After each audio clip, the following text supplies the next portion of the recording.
The courtroom in Manhattan wasn't just silent. It was frozen in a state of collective shock. Everyone had come to watch Daniel Thorne, the arrogant tech mogul, destroy his quiet, penniless wife, Molly. He had live-streamed their breakup, mocked her poverty on social media, and dragged her into court to ensure she left with nothing but the clothes on her back. He thought he was the predator playing with his food. But the moment the heavy oak doors swung open and a man worth more than the entire GDP of a small country walked in, Daniel's smirk vanished. He didn't realize that the woman he was shaming wasn't a nobody. She was the only daughter of the most dangerous man on Wall Street, and Daddy was home. This is the story of how a bully found out that silence isn't weakness. It's a trap. The Honorable Judge Henry Patterson banged his gavel, the sharp sound cutting through the murmurs of the packed courtroom like a gunshot. Outside the Manhattan Supreme Court, the paparazzi were already swarming. This wasn't just a divorce. It was a public execution, and Daniel Thorne was the executioner. Daniel sat at the plaintiff's table, leaning back in his custom-tailored Italian suit, looking every bit the master of the universe he claimed to be. At 34, he was the face of Thorne Logistics, a shipping software company that had made him a millionaire. But money wasn't enough for Daniel. He needed adoration, and he needed dominance. He adjusted his silk tie and winked at the press gallery. He had ensured this trial was open to the public. He wanted the world to see him discard Molly. Opposite him sat Molly. She looked small in the oversized wooden chair. She wore a simple, slightly faded grey dress, the same one she had worn to their rehearsal dinner 3 years ago. Her hair was pulled back in a severe bun, and she stared at her hands, refusing to look at the cameras or the man who had promised to love her forever. "Mr. Sterling, you may proceed," Judge Patterson said, looking over his spectacles with a hint of distaste. Richard Sterling, Daniel's attorney, stood up. Sterling was known in New York legal circles as the Butcher. He didn't just win cases, he humiliated the opposition. "Thank you, Your Honor," Sterling said, his voice smooth and predatory. He walked toward the witness stand where Daniel was already seated. "Mr. Thorne, tell the court why we are here today." Daniel leaned into the microphone. "We're here because I made a mistake, Your Honor. A mistake named Molly." A ripple of laughter went through the gallery. Molly didn't flinch. "Could you elaborate?" Sterling asked. "I'm a successful man," Daniel said, expanding his chest. "I built my company from the ground up. When I met Molly, she was a waitress at a diner in Queens. I felt sorry for her. She had holes in her shoes. I thought I was rescuing a damsel in distress. I didn't realize I was inviting a parasite into my home." Objection. Molly's lawyer, a middle-aged woman named Evelyn Moore, stood up. She was known as a competent, low-cost attorney, the only kind Molly could afford. Counsel is characterizing the defendant, not stating facts. "Sustained," the judge sighed. "Stick to the facts, Mr. Thorne." "The facts are simple," Daniel continued, unbothered. "She contributed nothing. Zero. I paid the mortgage, I paid for the cars, I paid for the food she ate. And how did she repay me? By refusing to attend my corporate events because she didn't fit in. By embarrassing me in front of investors with her lack of education. And finally, by stealing." Sterling held up a document. "Your Honor, we have submitted evidence, Exhibit C, showing a withdrawal of $5,000 from the joint account 2 days before Mr. Thorne filed for divorce. We believe she was hoarding cash to flee." The gallery whispered. $5,000 was pocket change to Daniel, but he was making it sound like the great train robbery. "I want a divorce," Daniel said, looking directly at Molly with cold, dead eyes. "And I want the prenup enforced strictly. She leaves with what she came in with. Nothing." Daniel's strategy was clear. He had already destroyed her reputation online. For weeks, he had been posting vague tweets about gold diggers and trust issues. He had turned their social circle against her. Friends they had made together now looked through Molly as if she were invisible. He wanted to break her spirit. He wanted her to beg. But as Daniel smirked at the jury, he missed a tiny detail.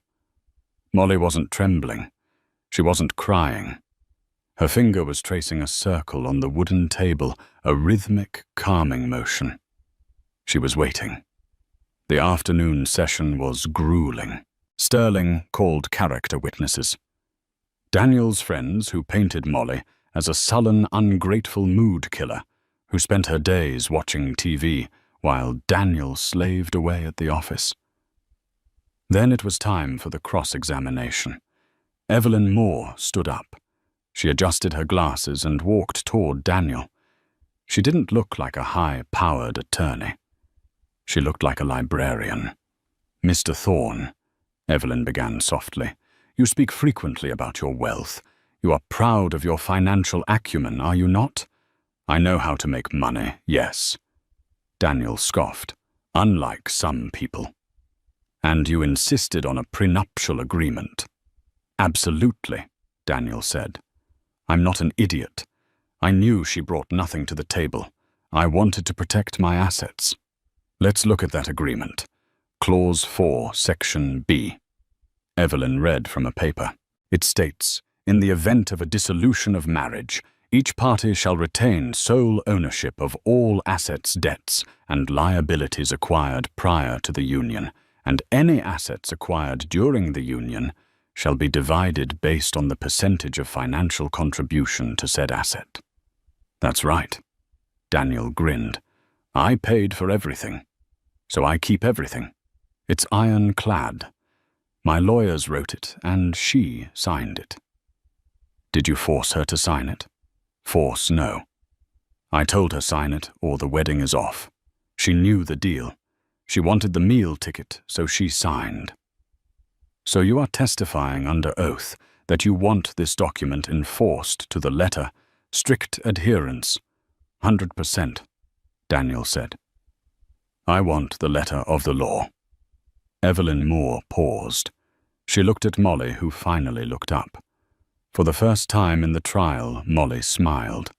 It wasn't a happy smile. It was the smile of a hunter who just heard the trap snap shut. "Very well," Evelyn said. "No further questions for this witness." Daniel stepped down, high-fiving his lawyer. He thought he had won. He thought the trial was practically over. He was already planning his victory party at Le Bernardin. "Does the defense have any witnesses?" Judge Patterson asked, checking his watch. He wanted to wrap this up. It was a clear-cut case of a rich man dumping a poor wife. Routine. Boring. Evelyn Moore stood tall. Her demeanor shifted instantly. The librarian vibe vanished, replaced by a steel-spined sharpness. "Yes, Your Honor. The defense calls its first and only witness, Mr. Silas Vance." The name hung in the air for a second, not registering with the general public in the gallery. But the judge froze. Daniel frowned. "Who? Silas Vance?" Evelyn repeated louder this time. Suddenly, the heavy double doors at the back of the courtroom swung open.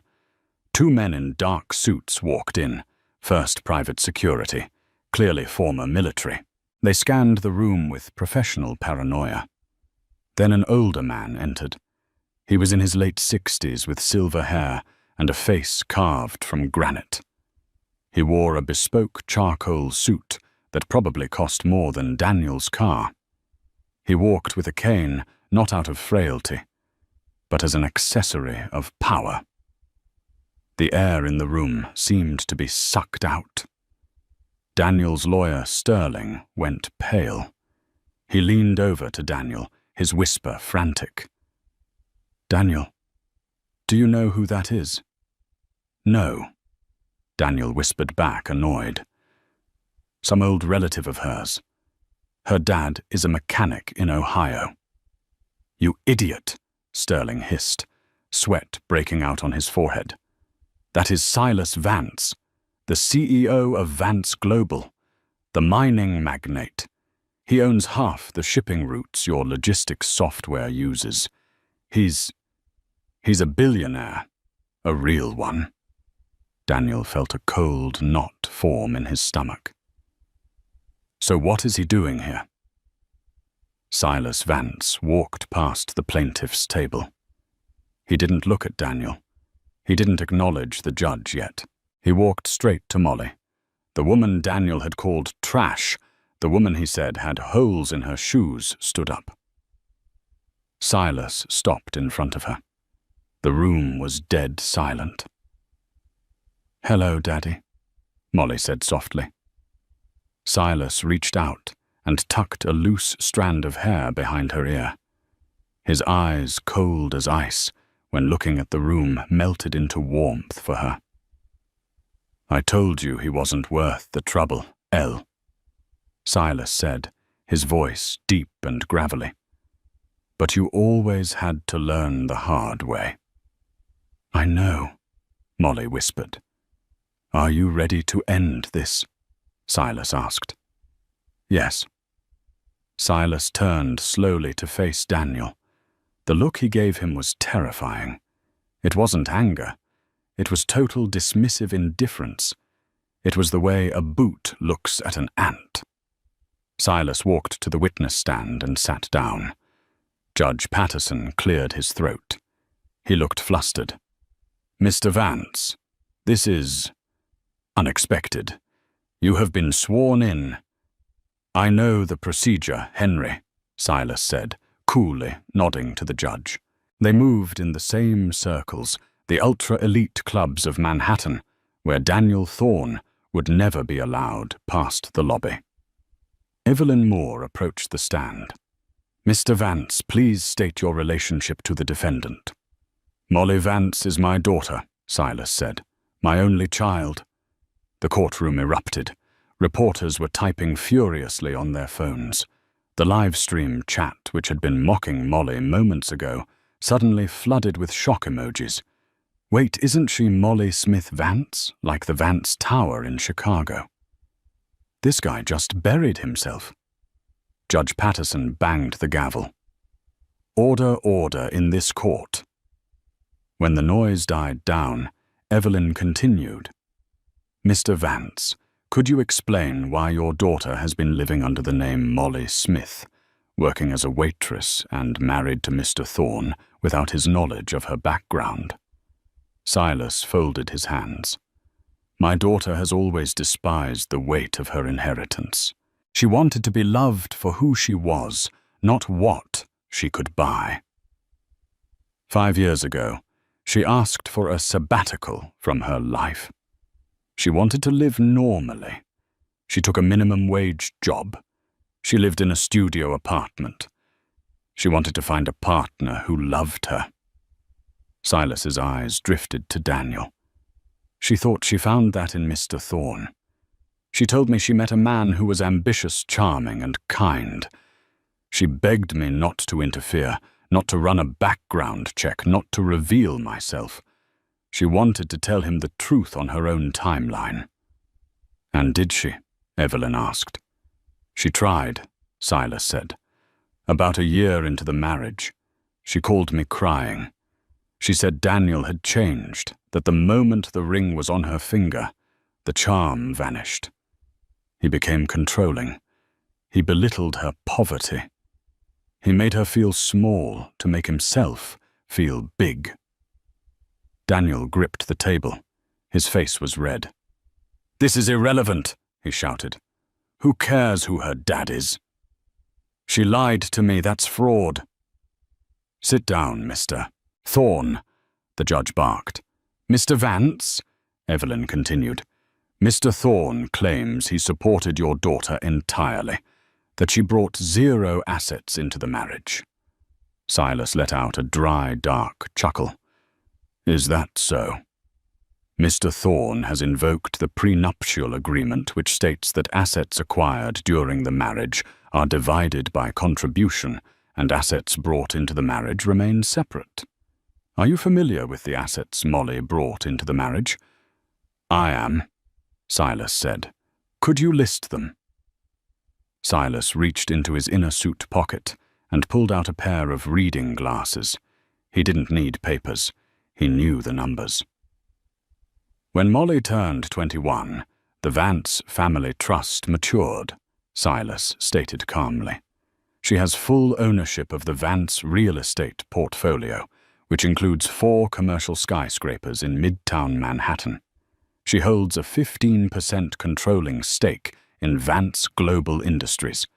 She also possesses a diversified portfolio of stocks and bonds managed by J.P. Morgan Private Client Services. And the value, Evelyn asked, the total valuation of assets legally under her name before the date of her marriage to Mr. Thorne is approximately $4.2 billion, Silas said. The silence in the room was absolute. You could hear the hum of the air conditioning. Daniel Thorne's mouth fell open. He looked at Molly. She was just sitting there, smoothing her dress. 4.2 billion. Daniel was worth maybe 15 million on a good day. He was a minnow swimming next to a leviathan. So, Evelyn said, turning to face a sweating Daniel. When Mr. Thorne insisted on a prenup to protect his assets, he effectively waived any right to her billions. Correct, Silas said. He was very adamant about keeping finances separate. He didn't want her debt, so he gets none of her equity. Thank you, Mr. Vance, Evelyn said. But there is one more thing. Mr. Thorne claims he paid for everything during the marriage. The house, the cars, the lifestyle. Mr. Thorne lives in a penthouse at 432 Park Avenue, does he not? Silas asked. Yes, he does. And who owns the building? Silas asked. Evelyn smiled. Vance Real Estate Holdings. And did Mr. Thorne pay rent? He paid a maintenance fee, Silas said. But the deed? The mortgage, there isn't one. Molly owns the apartment. She let him live there. She directed the management company to list him as the tenant, so his ego wouldn't be bruised. But technically, he has been living in her house rent-free for 3 years. Daniel jumped up. That's a lie. My name is on the lease. A lease for $1 a year, Silas countered sharply. A lease that can be terminated with 30 days' notice, which I believe was issued this morning. Mr. Sterling. The judge looked at Daniel's lawyer. You might want to control your client. He is currently screaming at a man who could buy this courthouse and turn it into a parking lot. But Evelyn wasn't done. Your Honor, we are just getting started. Because while Mr. Thorne was busy protecting his millions from his wife, he forgot to protect himself from the law. She picked up a thick stack of files. We are countersuing Mr. Thorne, not for alimony, but for corporate embezzlement fraud and breach of fiduciary duty. And we have the receipts. Daniel looked at the door. For the first time in his life, he didn't want to be seen. He wanted to run. But the doors were blocked by Silas's security. The trap hadn't just snapped shut. It was starting to crush him. The courtroom atmosphere had shifted from a legal proceeding to a gladiatorial arena. Daniel Thorne, previously slouching with arrogant ease, was now sitting bolt upright, his face a mask of sheen and sweat. He looked like a man trying to hold on to water. Evelyn Moore placed the stack of files on the plaintiff's table right under Daniel's nose. The thud echoed like a coffin lid closing. Mr. Thorne. Evelyn began, her voice deceptively pleasant. You built Thorne Logistics on a series of high-value contracts, correct? Specifically, the North Star contract and the Blue Ocean shipping deal. Daniel cleared his throat, trying to regain his footing. Yes. I secured those deals through aggressive negotiation. My algorithm was superior. That's why they hired me. Your algorithm? Evelyn repeated, a dry smile playing on her lips. She turned to the jury. Ladies and gentlemen, Mr. Thorne's revolutionary algorithm was indeed functional, but it wasn't the reason he got the contracts. She turned back to Silas Vance, who was still on the stand looking down at Daniel with terrifying calm. Mr. Vance, Evelyn asked, who owns North Star Shipping? A holding company based in Delaware called Vance Maritime, Silas replied. And who owns Blue Ocean Logistics? A subsidiary of Vance Global Industries. A collective gasp ripped through the room. Even the court stenographer paused. So, Evelyn summarized, walking slowly toward Daniel. Mr. Thorne, the big breaks that made your career, the contracts that made you a millionaire, were quietly handed to you by your father-in-law. That's a lie, Daniel shouted, standing up. I pitched those deals. I met with the CEOs. They loved my product. Silas leaned into the microphone, his voice dropping an octave. You met with actors, Daniel. Paid consultants I hired to sit in boardrooms and nod at your PowerPoints. I approved the contracts. I directed the funds. I wanted my daughter's husband to feel successful.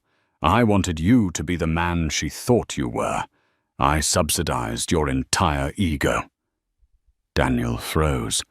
The color drained from his face so completely he looked gray. His entire identity, the self-made tech genius, the shark, was a fabrication. He was a charity case. But here is the problem, Mr. Thorne. Evelyn interjected, her tone sharpening into a blade. When Mr. Vance audited the accounts of North Star and Blue Ocean, last week he found discrepancies, significant ones. Evelyn flashed a document on the courtroom projector screens. It was a bank transfer record. This is a transfer of $250,000 from the corporate account to a shell company called Lux Consulting. Mr. Thorne, do you recognize this company? It's a vendor, Daniel stammered. Marketing. Consulting. Strange, Evelyn said. Because we had traced the registration of Lux Consulting, it's registered to a residential address in Soho, an apartment leased to a Miss Isabella Cortez. The name hung in the air. Daniel closed his eyes. Who is Isabella Cortez? Mr. Thorne, Evelyn pressed. Daniel stayed silent. Let me help you, Evelyn said. She is your personal assistant, and according to hotel manifests, flight logs to the Cayman Islands, and credit card statements, she is also your mistress. The gallery exploded. The judge banged his gavel furiously, but no one was listening. The cameras zoomed in on Molly. She sat perfectly still, her expression unreadable, like a queen watching a jester set himself on fire. You embezzled money, Evelyn thundered, her voice rising over the noise. You stole money from contracts given to you by your wife's father to fund a lavish lifestyle for your mistress, all while pleading poverty in this court to deny your wife a fair settlement. It wasn't stealing, Daniel yelled, desperate. It was my company's money. I can spend it how I want.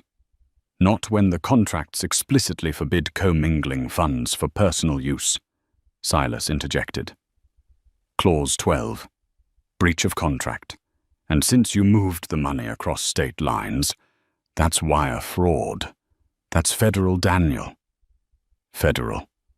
The word bounced around Daniel's skull. "We have alerted the Southern District of New York," Evelyn said calmly. "But before the marshals get here, we have one more witness, because it seems Miss Cortez has realized that the credit cards have been declined. The defense calls Isabella Cortez." The doors opened, and a woman walked in. She was stunning tall, with raven black hair, and wearing a red dress that was perhaps a bit too bold for court. But her face wasn't bold. It was furious. She walked past Daniel without looking at him. The air around her smelled of expensive perfume and burning bridges. Daniel reached out a hand. "Bella, don't touch me," she hissed loud enough for the microphone to catch. She took the stand. She didn't look scared.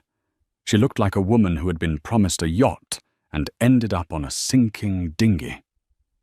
"Miss Cortez," Evelyn said, "thank you for coming on such short notice.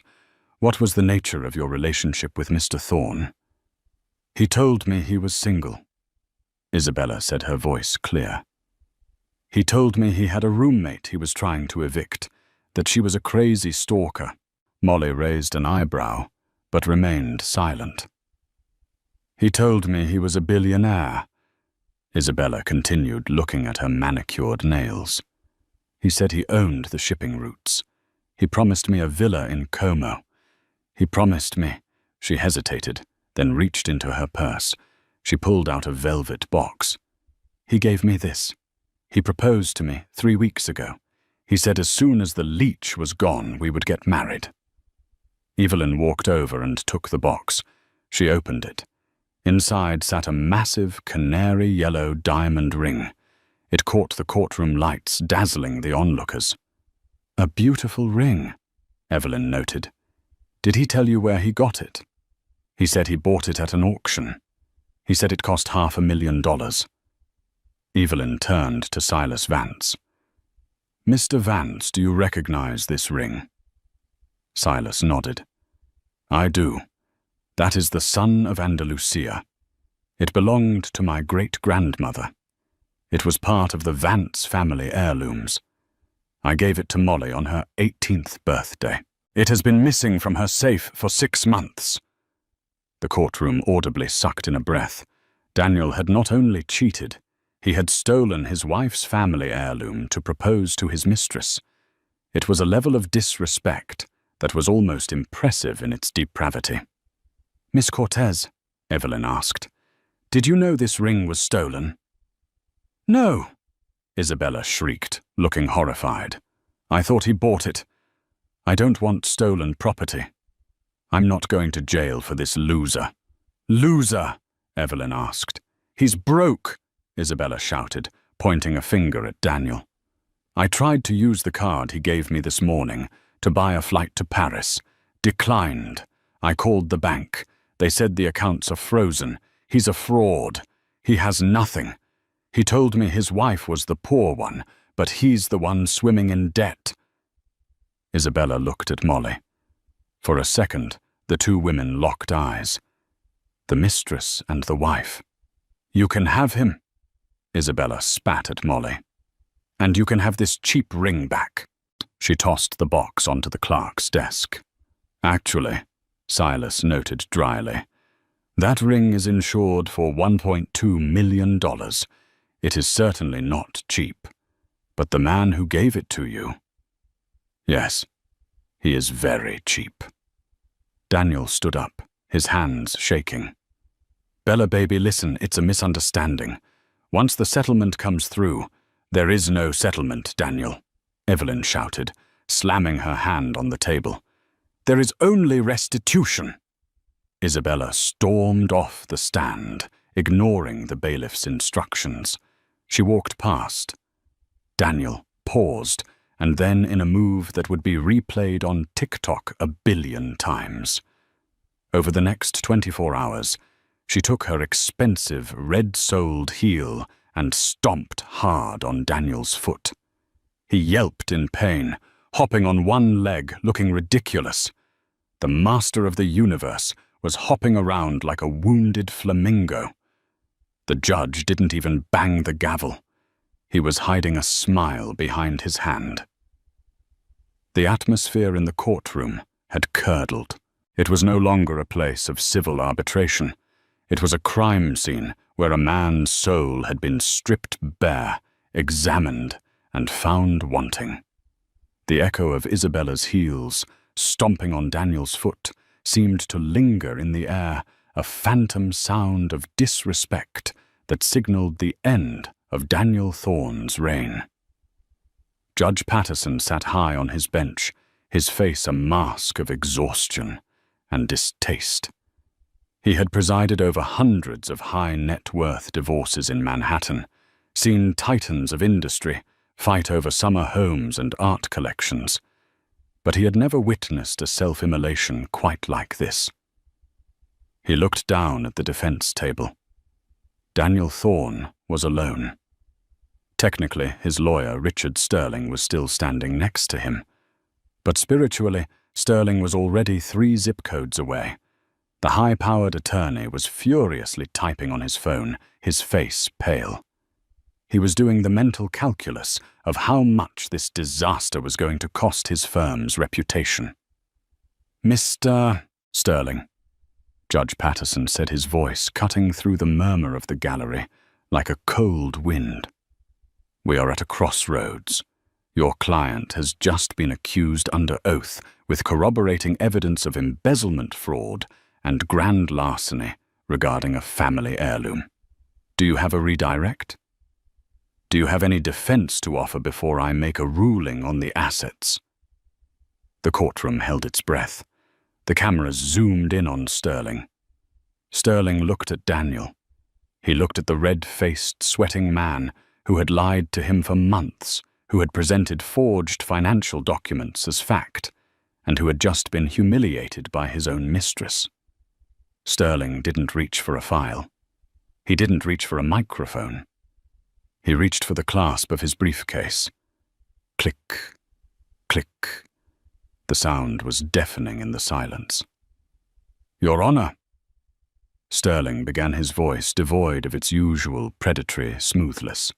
It was sharp, clipped, and professional, pursuant to the New York Rules of Professional Conduct, specifically Rule 1.16, regarding the declining or terminating of representation. I am formally moving to withdraw as counsel for Mr. Thorne, effective immediately. Daniel's head snapped around, his eyes wide with panic. "Richard!" "What are you doing?" Sterling ignored him, addressing only the bench.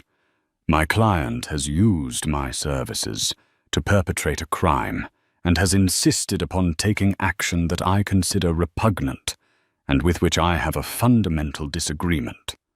Furthermore, he has perjured himself in your courtroom, implicating me in the submission of falsified financial statements. I cannot in good conscience continue." "Granted," Judge Patterson said instantly. The gavel banged. "Mr. Sterling, you are excused. You can't leave me." Daniel lunged, grabbing the sleeve of Sterling's expensive suit. "I pay you, you work for me." Sterling ripped his arm away with a look of pure revulsion. "You owe me, Daniel." "There's a difference, and after what I just heard, you don't have enough money to pay me to stay." Sterling walked out. He didn't look back. He marched down the center aisle past the rows of stunned reporters, leaving Daniel standing solitary and small in the middle of the room. Daniel looked at the empty chair beside him. Then he looked at the gallery. The people he had invited, the influencers, the bloggers, his fans, were all filming him, but they weren't looking at him with admiration anymore. They were looking at him like a car crash. "Mr. Thorne," the judge said, his tone shifting from judicial to pitying, "you are now representing yourself. Do you have anything to say regarding the distribution of marital assets?" Daniel gripped the table, his knuckles white. He was hyperventilating. This is a setup," he stammered, sweat dripping down his nose. "He's a billionaire." He pointed a shaking finger at Silas Vance. He bought the witnesses. He bought the lawyer. This is a conspiracy. Silas Vance didn't even blink. He just adjusted his cufflinks, watching Daniel unravel. Suddenly, the heavy double doors at the back of the courtroom didn't just open. They were thrown wide with authoritative force. The sound of heavy boots on the parquet floor echoed like thunder. Every head in the room turned. Entering the courtroom were 6 individuals. They didn't look like lawyers. They didn't look like court staff. They wore navy blue windbreakers with bold yellow lettering emblazoned on the back and chest FBI. Leading them was a woman who looked like she chewed glass for breakfast. She was tall, wearing a tactical vest over a crisp white shirt, her badge hanging from a chain around her neck. Her eyes scanned the room, locking onto Daniel like a targeting system. This was Special Agent Miller. In the world of white-collar crime, she was known as the Reaper. A collective gasp sucked the oxygen out of the room.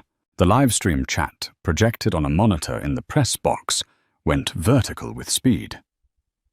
FBI. Is this real holiest? Agent Miller walked past the bar, ignoring the bailiff who stepped aside instinctively. She marched straight to the bench. Your Honor, she said, her voice carrying the weight of federal authority. Special Agent Miller, FBI Financial Crimes Division. I apologize for the interruption of these civil proceedings, but we have a warrant. Judge Patterson took the warrant she offered. He read it over his spectacles, his eyebrows climbing higher with every line. This is extensive, the judge murmured. We were prepared to wait until the conclusion of the trial. Agent Miller said, her voice loud enough for the microphone to catch. However, based on the testimony of Miss Cortez regarding the defendant's attempt to purchase a one-way ticket to Paris this morning, Daniel Thorne has been designated an immediate flight risk. We are executing the warrant now. Daniel backed away from the table, knocking over his water pitcher. It shattered the glass, sprawling across the floor like diamonds water soaking his Italian leather shoes. Flight risk, Daniel squeaked. I live here. I'm a CEO. Agent Miller turned to face him. She didn't shout. She didn't need to. Daniel Thorne, you are under arrest. For what? Daniel screamed, his voice cracking into hysteria. I didn't do anything. Agent Miller began to recite the list, and it hit the room like a series of physical blows. You are charged with 3 counts of wire fraud under Title 18 United States Code Section. You are charged with securities fraud for the falsification of Thorne Logistics revenue streams. You are charged with interstate transportation of stolen property regarding the Son of Andalusia diamond, and thanks to the forensic audit provided by Vance Global this morning, you are charged with aggravated identity theft for opening lines of credit in your wife's name without her consent. The silence that followed was absolute. Daniel looked at the exit. 2 agents were blocking it. He looked at the judge. Patterson was purposefully looking away. He looked at the only person left. Molly. Daniel stumbled toward the plaintiff's table, his hands out, pleading. The agents moved to intercept him, but Molly raised a hand. Wait, she said softly. The agents paused. The room watched. Molly stood up. She smoothed the front of her simple grey dress. She walked around the table, moving into the open space between the lawyers' benches. She stopped 3 feet from Daniel. He looked pathetic. The arrogance was gone, replaced by the terrifying realization of a caged animal. Molly, baby, please. Daniel wept, tears streaming freely now, mixing with the snot running from his nose. You can't let them take me. Federal prison. I won't survive there. I'm your husband. We took vows. For better or worse, right? This is just the worst part. We can fix this. He reached out to touch her, but he stopped, sensing the invisible wall of ice around her. "Tell your dad to call it off," Daniel whispered frantically. "He can make a call. I know he can. I'll sign anything. I'll sign the divorce papers. I'll give you the company. Just don't let them put me in cuffs." Molly looked at him. Really looked at him. For 3 years she had looked at him with love, then with confusion, then with fear. Now she looked at him with the clarity of a microscope. "You can't give me the company, Daniel," she said, her voice low but steady, picked up perfectly by the court microphones. "You don't own it. You never did. It was built on my father's contracts, funded by my father's money, and run on an algorithm you stole from a developer in Bangalore." Daniel flinched as if she'd slapped him. I loved you, Molly. In the beginning. I really did." "No." Molly shook her head slowly. "You loved that I was small. You loved that I was poor. You loved having someone to look down on because it was the only way you could feel tall. You didn't marry a partner, Daniel. You married an audience." She reached into her small, worn purse. Her hand trembled slightly, not from fear, but from the adrenaline of finality. She pulled out a small, crumpled slip of thermal paper. It was yellowed with age. She stepped forward and tucked it into the breast pocket of his suit jacket, right over his pounding heart. What is this?" Daniel stammered. "The receipt," Molly said. "From the diner in Queens, our first date. You paid for 2 coffees and a slice of pie, $6.50. She stepped back, her eyes hard as diamonds. "You spent 3 years reminding me that you saved me from that life. You threw every dollar you spent in my face. So I'm returning the favor." Molly leaned in, her voice dropping to a whisper that echoed like a shout in the silent room. "I'm keeping the billions, Daniel. I'm keeping the real estate. I'm keeping the name. But that receipt, that's yours. You're leaving this marriage exactly how you wanted me to leave it." "Molly, no. With nothing," she finished. She turned her back on him. "Agent Miller, he's all yours." "No, Molly!" Daniel screamed a primal sound of terror.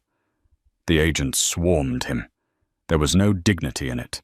They spun him around, slamming him chest first against the defense table. Daniel kicked and thrashed, knocking his chair to the floor with a loud clatter.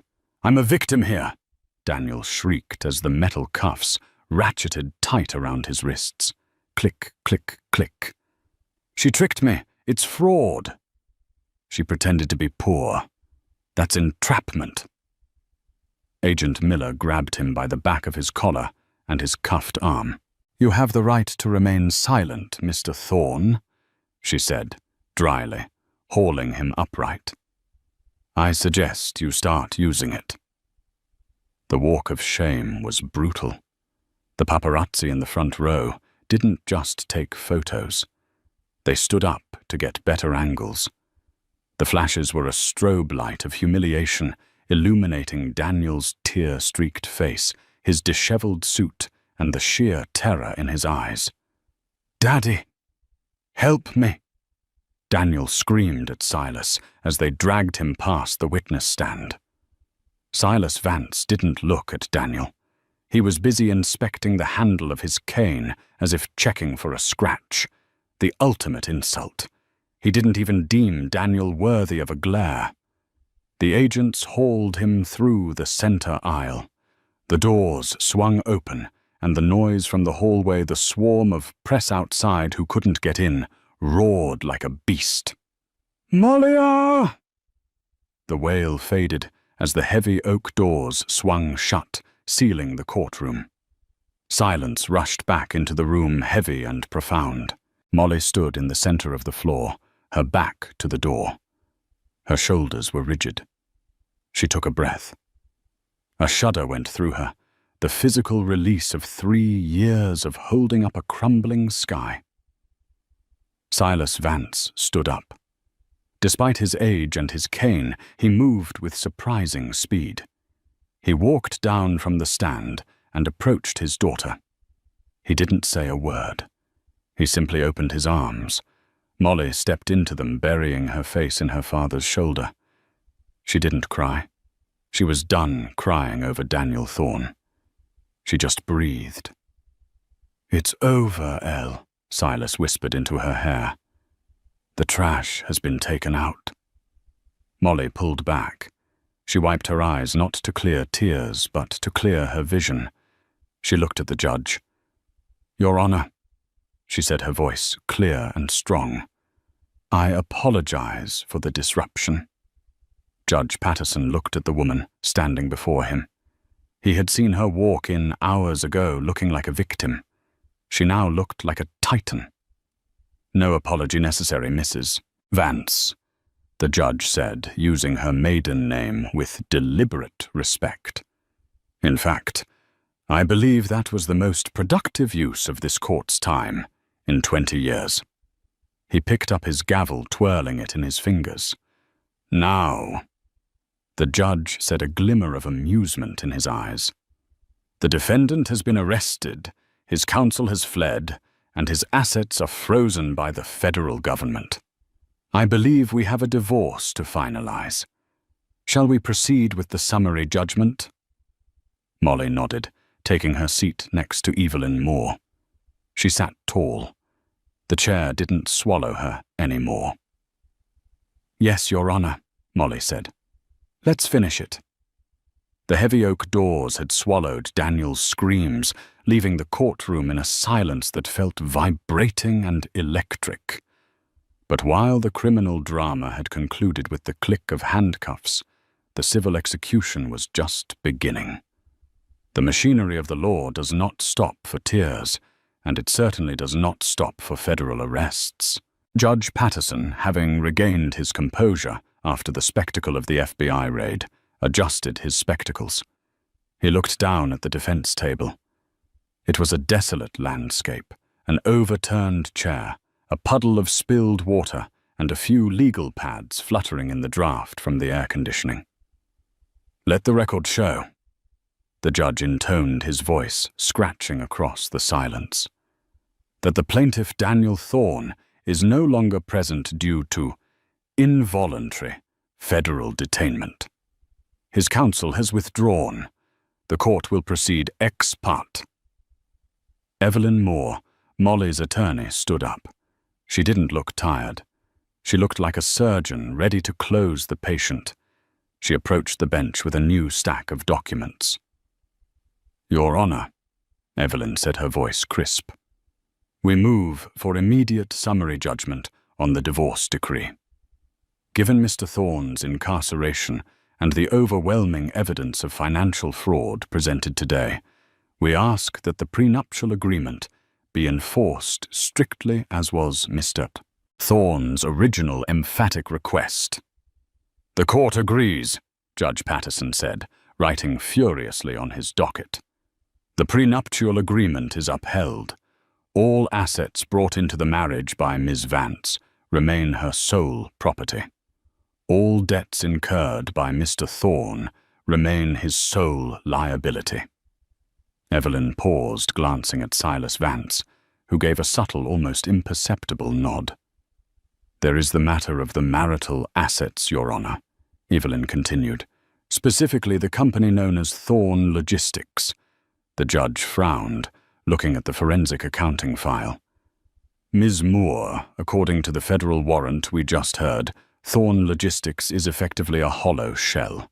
Its revenue was falsified, its contracts are void due to fraud, and it currently carries a debt load of nearly $4 million to various creditors, including the insurance payout for the stolen diamond ring." "Correct," Evelyn said. "The company is insolvent. If it goes into bankruptcy, the 200 employees, developers, support, staff, janitors will lose their jobs immediately. They will lose their pensions. They will be collateral damage in Daniel's war of ego." Molly stood up. She walked to the railing. "Your Honor, I don't want that," she said. "Those people worked hard.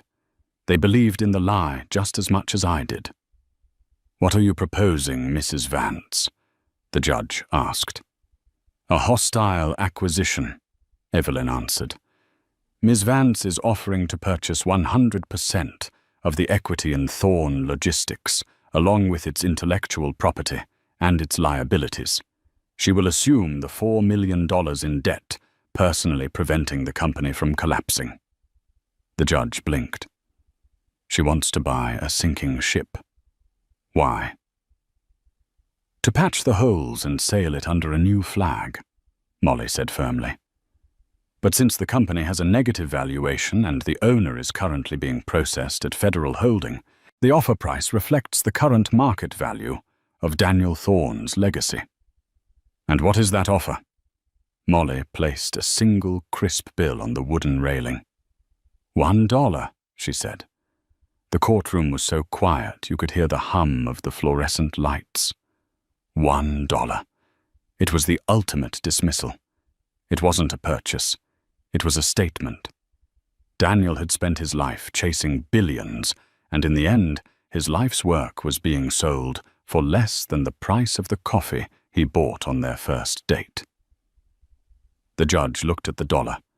A slow smile spread across his face. It was the smile of a man who appreciated poetic justice. "The court accepts the valuation," Judge Patterson ruled, banging the gavel one final time. "Thorn Logistics is sold to Molly Vance for the sum of $1. The divorce is final. Case closed." 3 months later. The concrete tomb. The Metropolitan Correctional Center, MCC, in Lower Manhattan is a fortress of misery. It smells of industrial disinfectant, stale bologna, and human sweat. It is a place designed to strip a man of his humanity layer by layer. Molly sat in the visitor's booth on the 9th floor. She was no longer wearing the faded grey dress.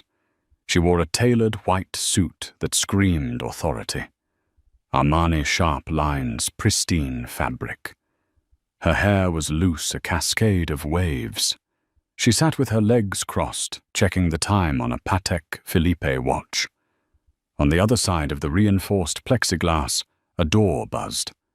Daniel Thorne walked in. Or rather, the shell of Daniel Thorne walked in. He had lost 20 pounds. His bespoke Italian suits were replaced by a bright orange jumpsuit that hung off his gaunt frame like a sack.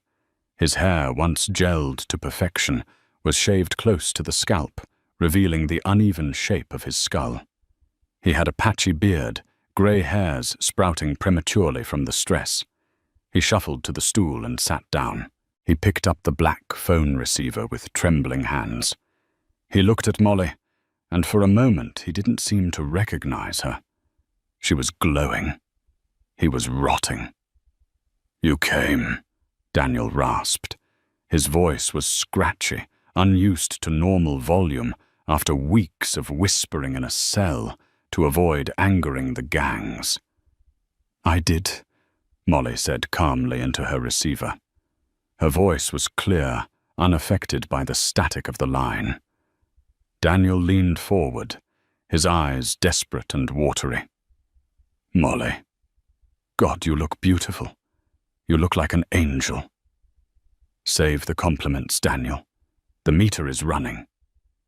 "Molly, you have to get me out of here." Daniel began the words, tumbling out in a panic. "It's hell. You don't understand. The things I've seen. I can't sleep. They scream all night. The food. I'm starving, Elle. I'm starving." He pressed his hand against the glass. "I know you're still angry. I get it. I was a jerk. I was stressed with the business. But 10 years. The lawyer said the feds are asking for 10 years. You can't let them do that to your husband." Molly watched him beg. She remembered the time she had begged him for money to buy a winter coat, and he told her to budget better. She remembered begging him to come to her grandmother's funeral, and he said he had a golf game. "I'm not your husband, Daniel," she said coldly. "The divorce was finalized 90 days ago." "It's a piece of paper," Daniel hissed. "We had a life. I built that company for us, for our future." Molly laughed. It wasn't a cruel laugh, but it was devoid of humor. "You built nothing. You stole. You lied. And speaking of the company," she reached into her briefcase and pulled out a glossy magazine. It was the latest issue of Forbes. On the cover was Molly looking powerful and serene. The headline read, "From Ashes to Empire. The Rise of Phoenix Systems." She held it up to the glass. "Thorn Logistics doesn't exist anymore," she said. "I bought it. For $1. Daniel's eyes widened, his jaw dropping. You bought my company. I bought my father's assets back," she corrected. "I fired your entire executive team, all the yes men who helped you cook the books. But I kept the engineers. I kept the support staff. We rebranded. It's called Phoenix Systems now. We just landed a government defense contract worth $300 million. "That's my code," Daniel screamed, slamming the receiver against the glass. "That's my genius. It was never your genius, Daniel. It was the team you ignored. I listened to them. I gave them equity. They fixed your buggy code in a week." Daniel slumped back, defeated. The realization hit him harder than the prison sentence. He hadn't just lost his freedom. He had been erased. His name was gone from the building. His legacy was scrubbed clean. "Why did you come here?" Daniel whispered, tears leaking from his eyes. "To gloat, to kick me while I'm down." "No," Molly said. She leaned in close to the glass. "I came to say thank you." Daniel blinked, confused. "Thank you." "Yes. Thank you." Molly's eyes softened, not with pity, but with a strange kind of gratitude. "For 3 years I played small. I hid my background, my money, my power, because I wanted to be loved for me. I thought being weak made me lovable." She paused, looking at the broken man before her. "You taught me that silence isn't a virtue, Daniel. It's a vulnerability. You pushed me so far into the corner that I had to remember who I was. I had to remember that I am a Vance. I had to remember that I am a lioness. Molly, please. So thank you." She finished, standing up and smoothing her suit. "Your cruelty was the catalyst I needed. You didn't break me, Daniel. You built me. Don't leave me." Daniel stood up, the chain of his handcuffs rattling against the metal table. "I have no money. Sterling sued me. The IRS took everything I can't afford. Commissary Molly, send me money. Just a few thousand. Please." Molly looked at him one last time. She saw the greed that still lived in his eyes, even in prison. He didn't want her love. He wanted her wallet. He hadn't changed. He never would. "You said you wanted me to leave with what I came in with." Molly set her hand on the door handle. "I came in with my dignity. I'm leaving with it." "And what about me?" Daniel screamed. "What do I have?" Molly smiled. "You have the receipt, Daniel, from the diner. I hope it keeps you warm." She hung up the phone. She walked out of the booth. She didn't look back at the man, banging his fists against the shatterproof glass, mouthing her name in a silent scream that no one would ever hear again. Molly walked out of the MCC detention center and into the bright, crisp sunlight of a New York autumn. The air tasted sweet. It tasted like freedom. A black town car was idling at the curb. The rear window rolled down, revealing Silas Vance. He looked at his daughter, not the timid girl who had run away to Queens to be a waitress, but the woman who had just stared down a monster and won. The driver opened the door for her. "How was he?" Silas asked as she slid onto the leather seat. "Bankrupt," Molly said, "in every sense of the word." "Good." Silas nodded. "I spoke to the warden. He's been assigned to laundry duty. 6 cents an hour. It will take him roughly 400 years to pay back what he owes." Molly chuckled.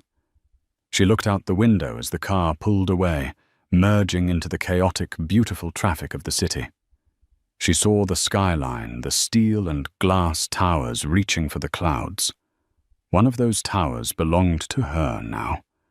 Not because her father gave it to her, but because she had taken command of it.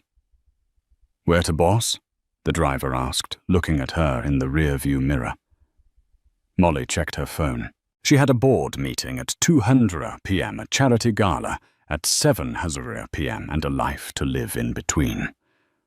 "Take us to the office," Molly said. "We have an empire to run." As the car sped off, leaving the gloomy prison fortress behind, Molly Vance didn't just feel rich. For the first time in her life, she felt free. And that is how Daniel Thorne learned the most expensive lesson of his life. Never mistake silence for weakness, and never judge a book by its cover, especially when that book is backed by a billion-dollar library. He wanted to shame his wife publicly, but he ended up exposing his own fraud to the world. It's a brutal reminder that in the court of law and the court of karma, the truth always has a way of coming out. Daniel thought he was the main character, but he was just the villain in Molly's origin story. If you enjoyed this story of massive karma and justice, please hit that like button. It really helps the channel grow. Don't forget to share this with a friend who loves a good revenge drama, and subscribe with notifications on, so you never miss the next story. Let me know in the comments. Do you think Daniel deserved 10 years, or was losing his company enough punishment? I'll see you in the next video.